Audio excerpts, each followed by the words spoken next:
आज के इस वीडियो में आप सभी जानेंगे माघ के महीने में पड़ने वाले सकट चौथ के बारे में। सकट चौथ कब है, सकट चौथ की पूजा विधि क्या है तथा इस दिन किए जाने वाले कुछ विशेष उपायों के बारे में। तो देखिए, हिंदू धर्म में माघ का महीना बहुत ही पवित्र माना गया है। माघ माह के कृष्ण पक्ष की चतुर्थी के दिन सकट चौथ का व्रत रखा जाता है। सकट चौथ को लंबोदर संकष्टी चतुर्थी और सकट चौथ के नाम से भी जाना जाता है और कहीं कहीं इसको माघी चौथ और तिलकुटा चौथ भी कहते हैं।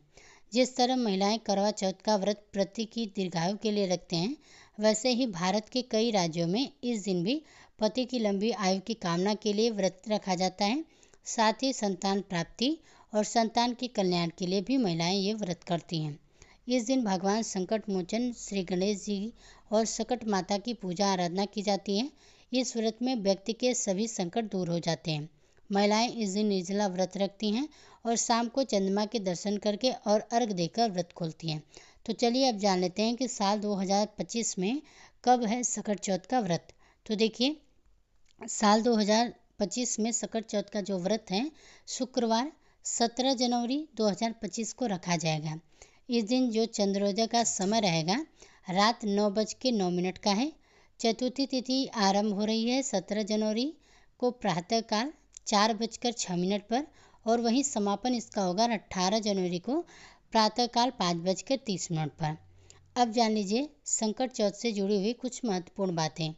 यह व्रत माघ माह के कृष्ण पक्ष की चतुर्थी के दिन पड़ता है। इस दिन विघ्नहर्ता भगवान गणेश और सकट माता की पूजा अर्चना की जाती है। इस दिन व्रत धारण करने से पति की दीर्घायु और संतान की सुख समृद्धि का वरदान प्राप्त होता है। सकट देवी का मंदिर राजस्थान के सकट नामक गांव में स्थित है। यहाँ सकट चौथ माता की पूजा अर्चना भी की जाती है। और सकट चौथ को तिलकुटा चौथ, माघी चौथ, संकट चौथ और वक्रतुंडी चतुर्थी के नाम से भी जाना जाता है।